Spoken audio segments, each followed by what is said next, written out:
students, welcome to another class of physics. Now we are going to start new chapter, magnetic effect of electric current. Magnetic effect of electric current എന്നുള്ള പുതിയ chapter ആണ് നമ്മൾ ഇന്നത്തെ ക്ലാസ്സിൽ തുടങ്ങുന്നത്. Okay, അപ്പൊ നമ്മൾ ഹീറ്റ് എഫക്ട് കണ്ടു, ലൈറ്റ് എഫക്ട് കണ്ടു അല്ലെ. ഇനി എങ്ങനെയാണ് മാഗ്നറ്റിക് എഫക്ട് വരുന്നത് എന്നുള്ളത് നോക്കാം. അപ്പൊ എന്താണ് magnets? Yes, magnets are the substances that attract iron or iron-like materials. അല്ലെ, അയണിനെയോ ഇരുമ്പിനെയോ ഇരുമ്പ് പോലെയുള്ള മറ്റു വസ്തുക്കളെയോ അട്രാക്ട് ചെയ്യുന്ന സബ്സ്റ്റൻസസ് ആണ് ആര്? മാഗ്നറ്റ്സ് എന്ന് പറയുന്നത്. ഇതുപോലെ തന്നെ മാഗ്നറ്റ്സിനെ പറ്റിയുള്ള കുറച്ച് കാര്യങ്ങൾ നമ്മൾ 8ലും 9ലും ഒക്കെ ആയിട്ട് പഠിച്ചിട്ടുണ്ടായിരുന്നു. ഏതൊക്കെയാണത്? ഒരു മാഗ്നറ്റ് ആണെങ്കിൽ ആ മാഗ്നറ്റിന് രണ്ട് പോൾസ് ഉണ്ട് അല്ലെ. അതായത് നോർത്ത് പോള്, സൗത്ത് പോൾ, രണ്ട് പോൾസ് ഉണ്ട്. അതുപോലെ തന്നെ എന്താ പറയുന്നു, like Paul's R repulsive and unlike Paul's R attractive അല്ലെ. സൗത്തും ഒരുമിച്ച് കൊണ്ടുവരികയാണെങ്കിൽ അത് എന്ത് ചെയ്യുന്നു? റിപ്പൽ ചെയ്യുന്നു.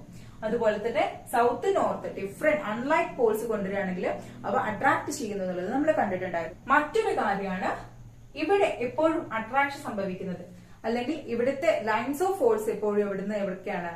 നോർത്ത് ടു സൗത്ത് ആണ്. ഓക്കെ, നോർത്ത് ടു സൗത്ത് ആണ് ഇവിടെ എപ്പോഴും ഇവിടുത്തെ ലൈൻസ് ഓഫ് അട്രാക്ഷൻ അല്ലെങ്കിൽ ഫോഴ്സ് ഓഫ് അട്രാക്ഷൻ എന്ന് പറയുന്നത്. ഓക്കെ, അപ്പോ ഇതിന്റെ ഒരു കേസ് പറയുകയാണെങ്കിൽ ഇവിടെ നോക്കൂ, നോർത്ത് പോള്, സൗത്ത് പോള് അല്ലെ. ഇവിടെയൊക്കെ എന്തുണ്ട്? ഇമാജിനറി ലൈൻസ് ഉണ്ട്. നമുക്ക് കാണാൻ കഴിയാത്ത രീതിയിലുള്ള ഒരുപാട് ഇമാജിനറി ലൈൻസ് ഉണ്ട്. ഈ ഇമാജിനറി ലൈൻസിനെയാണ് നമ്മൾ ലൈൻസ് ഓഫ് ഫോഴ്സ് എന്ന് പറയുന്നത് അല്ലെ. Lines of force, magnetic lines of force എന്ന് പറയാം. അത് എപ്പോഴും നോർത്ത് ടു സൗത്ത് ഡയറക്ഷനിലാണ് പോകുന്നത്. നോർത്ത് ടു സൗത്ത് ഡയറക്ഷനിലാണ് ഇത് എപ്പോഴും ഈ ലൈൻസ് ഓഫ് ഫോഴ്സ് പോകുന്നത്. അപ്പൊ ഈ ഒരു ഫീൽഡിനെ, അതായത് ഈ ഒരു ലൈൻസ് ഓഫ് ഫോഴ്സ് അനുഭവപ്പെടുന്ന ഈ ഒരു ഫീൽഡിനെയാണ് നമ്മള് മാഗ്നറ്റിക് ഫീൽഡ് എന്ന് പറയുന്നത്. എന്താണ്? Magnetic field. ഓക്കെ, അപ്പൊ ഈ ഒരു മാഗ്നറ്റിക് ഫീൽഡിന് സിമ്പിൾ ആയിട്ടൊരു എക്സാമ്പിൾ പറഞ്ഞുതരാം. നമ്മളൊരു കാന്തം, അതായത് ഒരു മാഗ്നറ്റ് എടുത്തതിന് ശേഷം അതിന്റെ അടുത്തേക്ക് ഒരു അയൺ ലൈക്ക് മെറ്റീരിയൽ അല്ലെങ്കിൽ ഒരു ഒരു ഇരുമ്പിന്റെ കഷ്ണത്തിനെ അടുത്തേക്ക് കൊണ്ടുവരാണെങ്കിൽ, ഇത് ഇത്രയും ഡിസ്റ്റൻസിൽ വെച്ചിരിക്കുകയാണെങ്കിൽ ഇതിന് അട്രാക്ഷൻ സംഭവിക്കുമോ? ഇല്ല, ഇവിടെ നിന്ന് ഒരു അട്രാക്ഷൻ സംഭവിക്കില്ല അല്ലെ. അതിനുശേഷം നമ്മൾ എന്ത് ചെയ്യാണ്? അതിനെ ഇത്രയും അടുത്ത് കൊണ്ടുവരുമ്പോ നമുക്ക് ചെറിയൊരു അട്രാക്ഷൻ ഫീൽ ചെയ്യും. ഇതിന്റെ അടുത്തേക്ക് വരുന്തോറും അതിനെന്ത് ചെയ്യുന്നുണ്ട്? ഒരു അട്രാക്ഷൻ ഫീൽ ചെയ്യുന്നുണ്ട് അല്ലെ. അപ്പൊ എവിടുന്ന് മുതലാണോ നിങ്ങൾക്ക് ഈ ഒരു ഇരുമ്പിന് ഈ മാഗ്നറ്റിനോട് അട്രാക്ഷൻ തോന്നുന്നത്, ആ അട്രാക്ഷൻ തോന്നുന്ന ഭാഗം മുതൽ അതെന്തുണ്ട്? ഇതിന്റെ ഫീൽഡ് ആരംഭിക്കുന്നുണ്ട് എന്നുള്ളതാണ്. ഇതിന് മാഗ്നറ്റിക് ഫീൽഡ് ആരംഭിക്കുന്നുണ്ട്. സിംപ്ലി ഒന്ന് മനസ്സിലാക്കി വെക്കുക. നമ്മള് ഈ ഒരു മാഗ്നറ്റിന്റെ അടുത്തേക്ക് അയൺ സബ്സ്റ്റൻസസിനെ, അയൺ മെറ്റീരിയൽസിനെ കൊണ്ടുവരുന്ന സമയത്ത് ഇതിന്റെ ഏത് ഭാഗത്ത് നിന്നാണോ ഇതിന് അട്രാക്ഷൻ സംഭവിക്കുന്നത് ആ ഭാഗം മുതൽ ഇതിന്റെ മാഗ്നറ്റിക് ഫീൽഡ്, ഈ ഒരു മാഗ്നറ്റിക് ഫീൽഡ് അതിനെ എക്സ്പീരിയൻസ് ചെയ്യുന്നുണ്ട്. അതായത് എക്സ്പീരിയൻസ് ചെയ്യുന്നുണ്ടെങ്കിൽ ആ ഒരു മാഗ്നറ്റിക് ഫീൽഡ് അവിടെ മുതൽ സ്റ്റാർട്ട് ചെയ്യുന്നുണ്ട് എന്നാണ് പറയുന്നത്. So these are the imaginary lines. Okay, നമുക്ക് കാണാൻ കഴിയാത്ത ലൈൻസ് ആണ്, ഇമേജിനറി ലൈൻസ് ആണ് എന്ത്? മാഗ്നറ്റിക് ഫോഴ്സ് ലൈൻസ് എന്ന് പറയുന്നത്. ഈ മാഗ്നറ്റിക് ഫോഴ്സ് ഓഫ് ലൈൻസ് കൂടി ചേർന്നതാണ് ഒരു മാഗ്നറ്റിക് ഫീൽഡ് എന്ന് പറയുന്നത്. ഓക്കെ ആണല്ലോ. നമ്മുടെ ടെക്സ്റ്റില് 2 ടൈപ്സ് ഓഫ് മാഗ്നറ്റ്സ് കൊടുത്തിട്ടുണ്ട്. ഒന്ന് ശ്രദ്ധിക്കൂ. ഫസ്റ്റിൽ ഏതാണ്? ഒരു ബാർ മാഗ്നറ്റ് ആണല്ലേ അത്. ഓക്കെ, ആ ബാർ മാഗ്നറ്റിന്റെ പോലെയാണോ സെക്കൻഡിൽ ഇരിക്കുന്ന മാഗ്നറ്റ് ഇരിക്കുന്നത്? അല്ല, സെക്കൻഡിലെ മാഗ്നറ്റിന്റെ മേലെ എന്തുണ്ട്? ഒരു ചുരുളൊക്കെ അല്ലെ, എന്തൊക്കെയോ ഒരു ചുറ്റി വെച്ചിട്ടതായിട്ട് കാണുന്നുണ്ട്. എന്താണത് സംഭവം? അവിടെ ഒരു സോഫ്റ്റ് കോറിന്റെ മുകളിലൂടെ നമ്മൾ എന്തോ ഒരു വയറിന്, എന്തോ ഒരു മെറ്റീരിയലിന് ചുറ്റി വെച്ചിട്ടുണ്ട്. ഓക്കെ, അപ്പൊ ഇതെന്താ നോക്കാം. ഫില് പറഞ്ഞത് ഒരു ബാർ മാഗ്നറ്റ് ആണെന്നല്ലേ. സെക്കൻഡ് വണ്ണിൽ നമ്മൾ കണ്ടിട്ടുണ്ടായിരുന്നു സോഫ്റ്റ് അയൺ കോറിന്റെ മുകളിലൂടെ എന്ത് ചെയ്തിട്ടുണ്ട്? എന്തോ ഒരു ചുരുൾ ഇങ്ങനെ ചുറ്റി വെച്ചിട്ടുണ്ട് അല്ലെ, ഒരു വയറ് പോലെയുള്ള സംതിങ് ഇതിങ്ങനെ മുകളിലൂടെ ചുറ്റി വെച്ചിട്ടുണ്ട്. അതെന്താണ്? അപ്പൊ നമുക്ക് നോക്കാം. ഇത് ബാർ മാഗ്നറ്റ്, ഇതാണ് ഇലക്ട്രോ മാഗ്നറ്റ്. ആ പേരിൽ തന്നെ ഇരിക്കുന്നുണ്ട് അല്ലെ. അതായത് നമുക്ക് ഒരു മാഗ്നറ്റ് ക്രിയേറ്റ് ചെയ്യണമെന്നുണ്ടെങ്കിൽ നമുക്ക് നമ്മുടെ വീട്ടിൽ തന്നെ ഒരു മാഗ്നറ്റ് ക്രിയേറ്റ് ചെയ്യാം. നമ്മളൊരു പച്ചിരുമ്പ് എടുക്കുക, അതായത് ഇരുമ്പ്, ഒരു സോഫ്റ്റ് കോർ, അതിനാണ് നമ്മൾ പച്ചിരുമ്പ് എന്ന് പറയുന്നത്. ഒരു ഇരുമ്പിന്റെ ദണ്ട് എടുത്തതിന് ശേഷം അതിന്റെ മുകളിലൂടെ ഇൻസുലേറ്റഡ് ആയിട്ടുള്ള കോപ്പർ വയറിനെ ചുറ്റുക. ഓക്കെ, ഇതുപോലെ ചുറ്റി വെച്ച് കഴിഞ്ഞാല് അതെന്താണ്? അതൊരു ടെമ്പററി മാഗ്നറ്റ് ആണെന്ന് പറയാം. ഓക്കെ ആണല്ലോ. അപ്പോ ഒരു സോഫ്റ്റ് അയൺ കോറിന് മുകളിലൂടെ ഇൻസുലേറ്റഡ് ആയിട്ടുള്ള കോപ്പർ വയറിനെ ചുറ്റിക്കഴിഞ്ഞാല് നമുക്ക് അവിടെ എന്ത് കിട്ടും? ആ ഒരു ടെമ്പററി മാഗ്നറ്റ്, താൽക്കാലികമായിട്ടുള്ള ഒരു മാഗ്നറ്റിനെ നമുക്ക് അങ്ങനെ അവിടെ ക്രിയേറ്റ് ചെയ്യാൻ കഴിയും. ഇനി ഇതിന്റെ രണ്ടിന്റെ പ്രത്യേകത എന്താ നോക്കാല്ലേ നമുക്ക്. ഓക്കെ, അപ്പോ ഇതെന്ന് പറയുന്നത് എന്തായിരുന്നു? ബാർ മാഗ്നറ്റ് ആണ്. Bar magnet. ഇതെന്ന് പറയുന്നത് എന്തായിരുന്നു? ഇത് ഇലക്ട്രോ മാഗ്നറ്റ്. Electro magnet. അപ്പോ ഇതെന്ന് പറയുന്നത് ഇത് ഒരു പെർമനന്റ് മാഗ്നറ്റ് ആണ്. ഇതിന്റെ മാഗ്നറ്റിക് എഫക്ട് നഷ്ടപ്പെടുന്നില്ല. പക്ഷെ ഇവിടെ ഇലക്ട്രോ മാഗ്നറ്റിന്റെ കേസിലാണെങ്കിലോ ഒരു ടൈം വരെയുള്ളൂ ഇതിന്റെ മാഗ്നറ്റിക് എഫക്ട് നിലനിൽക്കുള്ളൂ. കുറച്ച് കഴിഞ്ഞാൽ അത് എന്ത് ചെയ്യും? അതിന്റെ മാഗ്നറ്റിക് എഫക്ട് അതിന് നഷ്ടപ്പെടും. അതുകൊണ്ട് അതൊരു ടെമ്പററി മാഗ്നറ്റ് ആണെന്ന് പറയാം. ബാർ മാഗ്നറ്റിന്റെ പോൾസിനെ നമുക്ക് മാറ്റാൻ കഴിയില്ല. ഇതാണ് പോൾസ്. ഇതിന് രണ്ട് പോൾസ് ഉണ്ട്. ഏതൊരു മാഗ്നറ്റിന് രണ്ട് പോൾസ് ഉണ്ട്, നോർത്ത് പോള് സൗത്ത് പോൾ എന്ന് നമ്മൾ പറഞ്ഞു അല്ലെ. ബാർ മാഗ്നറ്റിന്റെ കേസിൽ ഇതൊരു പെർമനന്റ് മാഗ്നറ്റ് ആണ്. ഇതിന്റെ പോളിനെ നമുക്ക് അങ്ങോട്ടും ഇങ്ങോട്ടും മാറ്റാൻ കഴിയില്ല. പക്ഷെ ഇലക്ട്രോ മാഗ്നറ്റിന്റെ കേസിലാണെങ്കിലോ ഇതിന്റെ പൊളാരിറ്റി, അതായത് ഇതിന്റെ പോൾസ് അല്ലെങ്കിൽ പൊളാരിറ്റി എന്നാണ് പറയാം, പൊളാരിറ്റിനെ നമുക്ക് എന്ത് ചെയ്യാൻ കഴിയും? ചേഞ്ച് ചെയ്യാൻ കഴിയും. പൊളാരിറ്റി ചേഞ്ച് ചെയ്ത് അവിടെ എന്ത് സംഭവിക്കും? അവിടെ ഇലക്ട്രോ മാഗ്നറ്റിക് ഫോഴ്സ് ഓഫ് ലൈൻസിനെ ഡയറക്ഷനിൽ മാറ്റം വരും അല്ലെ. അതെപ്പോഴും നോർത്ത് ടു സൗത്ത് ആണ് സഞ്ചരിക്കാറുള്ളത്. അപ്പോ സൗത്ത് നോർത്ത് മാറ്റിക്കഴിഞ്ഞാൽ അതിന്റെ ഡയറക്ഷനിൽ മാറ്റം വരും. ഓക്കെ, അപ്പൊ ഇതൊക്കെയാണ് ഇലക്ട്രോ മാഗ്നറ്റും ബാർ മാഗ്നറ്റും തമ്മിലുള്ള കുറച്ച് ഡിഫറൻസസ്.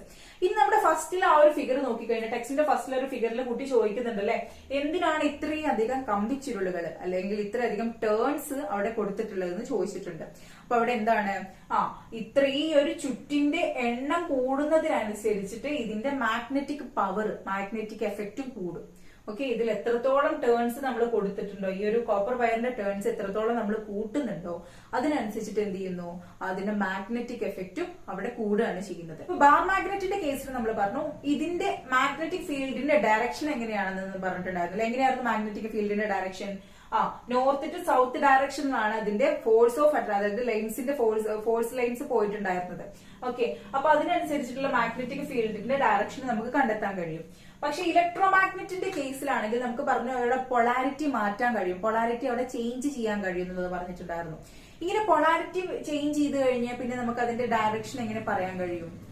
നിങ്ങളൊക്കെ കേട്ടിട്ടുണ്ടാവും മാഗ്നറ്റിക് നീഡിൽസ് അല്ലെ. നമ്മള് 9th ക്ലാസ്സിൽ പഠിച്ചിട്ടുണ്ട് മാഗ്നറ്റിക് നീഡിൽസ്. എന്താണ് മാഗ്നറ്റിക് കോമ്പസ് അല്ലെങ്കിൽ മാഗ്നറ്റിക് നീഡിൽ എന്ന് പറയുന്നത്? മാഗ്നറ്റിക് കോമ്പസ് നമ്മൾ ഡയറക്ഷൻ കാണിക്കാൻ വേണ്ടിയിട്ടൊക്കെ ഉപയോഗിക്കാറുണ്ട് അല്ലെ. അപ്പൊ മാഗ്നറ്റിക് കോമ്പസ് യൂസ് ചെയ്തിട്ട് ഒരു മാഗ്നറ്റിന്റെ നോർത്തും സൗത്തും കണ്ടുപിടിച്ചു കഴിഞ്ഞാല് അതിന്റെ മാഗ്നറ്റിക് ഫീൽഡും കണ്ടുപിടിക്കാം. കാരണം എന്താണ്? എപ്പോഴും അതിന്റെ ലൈൻസ് ഓഫ് ഫോഴ്സിന്റെ ഡയറക്ഷൻ നോർത്ത് മുതൽ നോർത്ത് നിന്ന് സൗത്തേക്കാണ് അല്ലെ. അപ്പൊ ഒരു മാഗ്നറ്റിന്റെ നോർത്തും സൗത്തും പോൾസ് കണ്ടുപിടിച്ചു കഴിഞ്ഞാല് ഒരു മാഗ്നറ്റിക് ഫീൽഡിന്റെ ഡയറക്ഷൻ കാണാൻ എളുപ്പമാണ്. അപ്പൊ എന്ത് ചെയ്യാം? നമുക്ക് അവിടെ മാഗ്നറ്റിക് കോമ്പസ് യൂസ് ചെയ്യാം. ഇനി മാഗ്നറ്റിക് നീഡിൽ അല്ലെങ്കിൽ മാഗ്നറ്റിക് കോമ്പസ് യൂസ് ചെയ്തിട്ട് എങ്ങനെയാണ് ഇതിന്റെ പൊളാരിറ്റി കണ്ടുപിടിക്കാൻ കഴിയുക? പൊളാരിറ്റി പറഞ്ഞു കഴിഞ്ഞാൽ ഒരു മാഗ്നറ്റിന്റെ പോൾസ് എങ്ങനെ കണ്ടുപിടിക്കാൻ കഴിയാം? പോൾസ് കണ്ടുപിടിക്കണമെന്നുണ്ടെങ്കിൽ നമുക്കറിയാം അതാണല്ലേ മാഗ്നറ്റിക് കോമ്പസ്. മാഗ്നറ്റിക് കോമ്പസിന്റെ ഒരു ഫിഗറാണ് കൊടുത്തിരിക്കുന്നത്.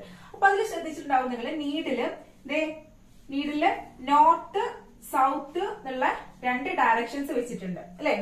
നോർത്ത് ഡയറക്ഷനും സൗത്ത് ഡയറക്ഷനും. മാഗ്നറ്റിക് നീഡിലിന്റെ നോർത്തിനെ ഈ ഭാഗത്തേക്ക് കൊണ്ടുവരികയാണ്. അതായത് ബാർ മാഗ്നറ്റിന്റെ ഏതെങ്കിലും ഒരു പോളിലേക്ക് കൊണ്ടുവരികയാണെങ്കിൽ ഇവിടെ അട്രാക്ഷൻ ആണ് സംഭവിച്ചെങ്കിൽ നമുക്ക് എന്ത് മനസ്സിലാക്കാം? നമ്മൾ പഠിച്ചിട്ടുണ്ടായിരുന്നു ഡിഫറെന്റ് പോൾസ് ആർ അട്രാക്റ്റീവ് അല്ലെ. ഡിഫറെന്റ് പോളാണ് അവിടെ അട്രാക്ട് ചെയ്യുക. അപ്പൊ നോർത്ത് പോളിനെ ഈ നീഡിലിന്റെ നോർത്ത് ഡയറക്ഷനിലെ നോർത്ത് പോളിനെ നമ്മൾ ഇതിന്റെ അടുത്തേക്ക് കൊണ്ടുവരുമ്പോൾ അത് അട്രാക്ട് ചെയ്യുകയാണെങ്കിൽ നമുക്ക് മനസ്സിലാക്കാം ഈ മാഗ്നറ്റിന്റെ സൗത്ത് ആണ് ഇത് ആണല്ലോ. ഇനി നമുക്ക് തിരിച്ച് ചെയ്തു നോക്കാം. ഇതിന്റെ സൗത്തിനെ ഇങ്ങോട്ട് കൊണ്ടുവരാം. ഓക്കെ, അല്ലെങ്കിൽ സൗത്തിനെ ഇവിടേക്ക് കൊണ്ടുവരുന്ന സമയത്ത് ഇതിവിടെ റിപ്പള്ള് ചെയ്യുകയാണെന്നുണ്ടെങ്കിൽ നമുക്ക് മനസ്സിലാക്കാം എന്താണ്? ഇവിടെ ഉള്ളത് സൗത്ത്, അതായത് സൗത്ത് തന്നെയാണ് ഇവിടെ ഇരിക്കുന്നത്. അതുകൊണ്ടാണ് അത് റിപ്പൽ ചെയ്തതെന്ന് മനസ്സിലാക്കാം അല്ലെ. ഇപ്പൊ നോർത്ത് കൊണ്ടുവരുന്ന സമയത്ത് ഇത് അട്രാക്ട് ചെയ്യുകയാണെങ്കിൽ മനസ്സിലാക്കാം ഇവിടെ ഇരിക്കുന്നത് ഇതിന്റെ ഓപ്പോസിറ്റ് ആയിട്ടുള്ള ഒരു പോളാണ്. അതായത് നോർത്തിന് ഓപ്പോസിറ്റ് ആയിട്ടുള്ള പോൾ ആരാണ്? സൗത്ത്. അതായത് ഡിഫറെന്റ് പോൾസ് തമ്മിലാണ് അട്രാക്ട് ചെയ്യുന്നത്. ഇനി സൗത്ത് ഈ ഒരു ഭാഗം കൊണ്ടുവരുന്ന സമയത്ത് ഇവിടെ റിപ്പൽ ചെയ്യുകയാണെങ്കിൽ നമുക്ക് മനസ്സിലാക്കാം ഇതേപോലെയുള്ള ഒരാളാണ് ഇവിടെ ഇരിക്കുന്നത് എന്ന്. അപ്പൊ നമുക്ക് എന്ത് ചെയ്യാം, മാഗ്നറ്റിക് കോമ്പസ് യൂസ് ചെയ്തിട്ട് ഇങ്ങനെ പൊളാരിറ്റി കണ്ടുപിടിക്കാം. അപ്പൊ ഇങ്ങനെ പൊളാരിറ്റി കണ്ടുപിടിക്കാന്ന് വെച്ചാൽ നമുക്ക് എന്ത് ചെയ്യാം, ഈ ഒരു നീഡിലിനെ അടുത്ത് കൊണ്ടുവരുന്ന സമയത്ത് അവിടെ അട്രാക്ഷൻ ആണ് സംഭവിച്ചതെങ്കിൽ നമുക്ക് എന്ത് പറയാം, അവിടെ ഓപ്പോസിറ്റ് പോളാണ് ഇരിക്കുന്നത് എന്ന് പറയാം. അതുപോലെ അവിടെ റിപ്പൽഷൻ ആണ് സംഭവിച്ചെങ്കിൽ നമുക്ക് എന്ത് പറയാം, സെയിം പോളാണ് അവിടെ ഇരിക്കുന്നത്. അങ്ങനെ വെച്ചിട്ട് നമുക്ക് എന്ത് ചെയ്യാം, ആ മാഗ്നറ്റിന്റെ സൗത്ത് പോളും നോർത്ത് പോളും കണ്ടുപിടിക്കാം. ഈ ബാർ മാഗ്നറ്റും ഇലക്ട്രോ മാഗ്നറ്റും നോക്കുന്ന സമയത്ത് ഇതിന് ഒരുപാട് ഡിഫറൻസ് നമ്മൾ പറഞ്ഞു അല്ലെ. ഇനി മറ്റ് മെയിൻ ആയിട്ടുള്ള ഇതിന്റെ ഒരു പ്രത്യേകത പറയാം. ഇലക്ട്രോ മാഗ്നറ്റിന്റെ പ്രത്യേകത എന്ന് പറഞ്ഞാൽ ഇവിടെ മാഗ്നറ്റിസം പ്രൊഡ്യൂസ് ചെയ്യുന്നത് ഒരു കണ്ടീഷനിൽ മാത്രമേ ഉള്ളൂ. ഇതിലൂടെ ഇലക്ട്രിസിറ്റി ഫ്ലോ ചെയ്യുകയാണെന്നുണ്ടെങ്കിൽ നമ്മൾ ഇതിന്റെ അടിയിൽ എന്താ കൊടുത്തിരിക്കുന്നത്, ഒരു സോഫ്റ്റ് അയൺ കോർ ആണല്ലോ, ഒരു പച്ചിരുമ്പിന്റെ ദണ്ടിനെയാണ് നമ്മൾ കൊടുത്തിട്ടുള്ളത്. ഇതിലൂടെ നമ്മൾ ഇലക്ട്രിസിറ്റി പാസ് ചെയ്യുന്ന സമയത്ത് മാത്രമേ ഉള്ളൂ അവിടെ എന്തുണ്ടാവുക, മാഗ്നറ്റിക് ഫീൽഡ് പ്രൊഡ്യൂസ് ചെയ്യുള്ളൂ, അല്ലെങ്കിൽ ഇതിന് മാഗ്നറ്റിക് പ്രോപ്പർട്ടി ഉണ്ടാവുന്നേ ഉള്ളൂ. ഒരിക്കൽ കൂടെ പറയാം, ഇവിടെ ഇലക്ട്രിസിറ്റി പാസ് ചെയ്യുന്ന കേസിൽ മാത്രമേ ഉള്ളൂ ഇത് മാഗ്നറ്റ് ആയിട്ട് പ്രവർത്തിക്കുന്നത്. ഓക്കെ, അപ്പൊ ഇലക്ട്രിസിറ്റിയുടെ നമ്മളിപ്പോ നമ്മുടെ ചാപ്റ്റർ എന്ന് പറയുന്നത് ഏതായിരുന്നു, magnetic effects of electric current. Electric കറണ്ടിന്റെ മാഗ്നറ്റിക് എഫക്ട് ആണ് അല്ലെ. നമ്മൾ ഇലക്ട്രിക് കറണ്ടിനെ കൊടുത്തിട്ട് അവിടെ മാഗ്നറ്റിക് എഫക്ട് ഉണ്ടാക്കി എടുക്കുകയാണ് ചെയ്തിട്ടുള്ളത്. ഇനി ഇതിന് പൊളാരിറ്റി കണ്ടുപിടിക്കാനുള്ള എക്സ്പെരിമെന്റ് നമ്മളിവിടെ പറഞ്ഞു അല്ലെ, കോമ്പസ് യൂസ് ചെയ്തിട്ട്. ഇത് ആക്ച്വലി ആക്സിഡന്റലി നടന്ന ഒരു എക്സ്പെരിമെന്റിൽ നിന്ന് കിട്ടിയതാണ്. ഹാൻസ് ക്രിസ്റ്റ്യൻ ഓയിറ്റ്സ്റ്റാഡ് എന്നുള്ള സയന്റിസ്റ്റ് അദ്ദേഹത്തിന്റെ ലാബില് എക്സ്പെരിമെന്റ് ചെയ്തുകൊണ്ടിരിക്കുമ്പോൾ, മറ്റൊരു എക്സ്പെരിമെന്റ് ചെയ്തുകൊണ്ടിരിക്കുമ്പോൾ അത് അവിടെ ഒരു ഇലക്ട്രിസിറ്റി പാസ് ചെയ്യുന്ന ഒരു കണ്ടക്ടറിന്റെ അടുത്തായിട്ട് ആരിരുന്നിരുന്നു, ഈ ഒരു കോമ്പസ്, മാഗ്നറ്റിക് കോമ്പസ് ഇരുന്നിരുന്നു. അതിലൂടെ ഇലക്ട്രിസിറ്റി പാസ് ചെയ്തപ്പോ, ആ ഒരു കണ്ടക്ടറിലൂടെ ഇലക്ട്രിസിറ്റി പാസ് ചെയ്തപ്പോ ആക്ച്വലി ഇത് എന്ത് ചെയ്തു, ഇത് ഡിഫ്ലക്ട് ചെയ്യുന്നത് അദ്ദേഹത്തിന്റെ ശ്രദ്ധയിൽ പെടുകയാണ് ചെയ്യുന്നത്. ഈ ഒരു മാഗ്നറ്റിക് കോമ്പസിലെ നീഡില് ഡിഫ്ലക്ട് ചെയ്യുന്നത് ശ്രദ്ധിക്കുകയാണ് ചെയ്യുന്നത്. അപ്പൊ അത് എന്തുകൊണ്ട് അവിടെ സംഭവിച്ചു എന്നുള്ളത് അദ്ദേഹം എക്സ്പെരിമെന്റ് ആയിട്ട് കണ്ടുപിടിക്കാൻ തുടങ്ങി. അതിനുശേഷമാണ് റേഡിയോ എന്ന് കാണുന്ന റേഡിയോയിലും ടിവിയിലൊക്കെ നമ്മൾ ഇതിന്റെ ഈ ഒരു ആപ്ലിക്കേഷൻസ് അപ്ലൈ ചെയ്യാൻ തുടങ്ങിയത്. ഓക്കെ, അപ്പൊ അദ്ദേഹമാണ് ഇതിന്റെ ഈ ഒരു മാഗ്നറ്റിക് ഫീൽഡിന്റെ ഡയറക്ഷൻ കണ്ടുപിടിക്കാനുള്ള എക്സ്പെരിമെന്റ്സും കാര്യങ്ങളൊക്കെ മുന്നോട്ട് വെച്ചത്. അപ്പൊ അതിനൊരു എക്സ്പെരിമെന്റ് അവിടെ പറയുന്നുണ്ട്. ഇലക്ട്രിസിറ്റിയും മാഗ്നറ്റിസവും തമ്മിലുള്ള ഈ ഒരു റിലേഷൻ നമ്മുടെ ടെക്നോളജിയിൽ തന്നെ ഒരുപാട് മാറ്റങ്ങൾ അല്ലെങ്കിൽ ഡെവലപ്മെന്റ്സ് കൊണ്ടുവന്നിട്ടുണ്ട്. അപ്പൊ ഇത്തരത്തിലുള്ള ഡെവലപ്മെന്റ്സിലേക്ക് കാലെടുത്ത് വെക്കാൻ കാരണം ഹാൻസ് ക്രിസ്റ്റ്യൻ ഓയിറ്റ്സ്റ്റാഡ് എന്നുള്ള ഒരു സയന്റിസ്റ്റ് ആണ്. ഓക്കെ, ഹാൻസ് ക്രിസ്റ്റ്യൻ ഓയിറ്റ്സ്റ്റാഡ് എന്നുള്ള സയന്റിസ്റ്റിന്റെ കണ്ടുപിടുത്തം. അത് ശരിക്കും ആക്സിഡന്റലി നടന്ന ഒരു കണ്ടുപിടുത്തമായിരുന്നു. അദ്ദേഹത്തിന്റെ ലാബില് മറ്റൊരു എക്സ്പെരിമെന്റിൽ എൻഗേജ്ഡ് ആയിട്ടിരിക്കുകയായിരുന്നു. ആ ഒരു എക്സ്പെരിമെന്റിന്റെ ടൈമിൽ ഒരു കണ്ടക്ടറിലൂടെ ഇലക്ട്രിസിറ്റി പാസ് ചെയ്തിരുന്നു അദ്ദേഹം. ആ സമയത്ത് അതിനടുത്തായിട്ട് ഒരു മാഗ്നറ്റിക് കോമ്പസ് വെച്ചിട്ടുണ്ടായിരുന്നു. മാഗ്നറ്റിക് കോമ്പസ് വെറുതെ അവിടെ വെച്ചതായിരുന്നു. ആ സമയത്ത് എന്ത് ചെയ്തു, ഈ മാഗ്നറ്റിക് കോമ്പസിലെ നീഡില് ഡിഫ്ലക്ട് ചെയ്യുന്നതായിട്ട് അദ്ദേഹത്തിന്റെ ശ്രദ്ധയിൽ പെടുകയാണ് ചെയ്യുന്നത്. ഈ മാഗ്നറ്റിക് കോമ്പസ്, അതായത് ആ ഒരു കണ്ടക്ടറിലൂടെ ഇലക്ട്രിസിറ്റി പാസ് ചെയ്യുന്ന സമയത്ത് ഈ കോമ്പസിലെ നീഡിലെടുത്ത് ഡിഫ്ലക്ട് ചെയ്യുന്നുണ്ടായിരുന്നു. അപ്പൊ അദ്ദേഹം അത് എന്താണ് അതിന്റെ കാരണം എന്ന് കണ്ടുപിടിച്ചപ്പോ അതാണ് പിന്നീട് TV, റേഡിയോ എന്നുള്ള കംപ്ലീറ്റ് കൂടുതൽ ഇലക്ട്രിക്കൽ എക്യുപ്മെന്റ്സിലും പിന്നീട് അദ്ദേഹം അപ്ലൈ ചെയ്തത്. അപ്പോൾ അവിടെ നടന്ന ഒരു ആക്സിഡന്റൽ എക്സ്പെരിമെന്റ് അല്ലെങ്കിൽ ആക്സിഡന്റൽ ഡിസ്കവറിയാണ് ഇന്ന് കാണുന്ന ഇലക്ട്രോ മാഗ്നറ്റിക് ഇൻഡക്ഷനിലും അതുപോലെ തന്നെ ഇലക്ട്രോ മാഗ്നറ്റിക് എഫക്റ്റിലൊക്കെ ഒരുപാട് ടെക്നോളജീസിലൊക്കെ ഒരുപാട് അപ്ലൈ ചെയ്യാൻ തുടങ്ങിയത്. അപ്പോ ഇതില് മാഗ്നറ്റിക് ഫ്ലക്സ് അല്ലെങ്കിൽ ഈ മാഗ്നറ്റിക് ഫീൽഡിന്റെ ഡിറക്ഷൻ കണ്ടുപിടിക്കാൻ ഒരുപാട് എക്സ്പെരിമെന്റ്സ് ഒക്കെ ചെയ്തിട്ടുണ്ടായിരുന്നു. നമ്മുടെ ടെക്സ്റ്റിൽ തന്നെ ഒരുപാട് എക്സ്പെരിമെന്റ്സ് പറയുന്നുണ്ട്. അതെന്ത് ചെയ്യാം, നമുക്ക് നെക്സ്റ്റ് ക്ലാസ്സിൽ ഡിസ്കസ് ചെയ്യാം. അപ്പൊ ഇന്നത്തെ ക്ലാസ്സിൽ നമ്മൾ ഡിസ്കസ് ചെയ്തിട്ടുള്ളത് മാഗ്നറ്റിന്റെ പ്രോപ്പർട്ടീസ്, അതുപോലെ തന്നെ ഇലക്ട്രോ മാഗ്നറ്റും ബാർ മാഗ്നറ്റും തമ്മിലുള്ള ഡിഫറൻസ്, അതിന്റെ പെക്യുലാരിറ്റീസ് ഒക്കെയാണ് ഡിസ്കസ് ചെയ്തത്.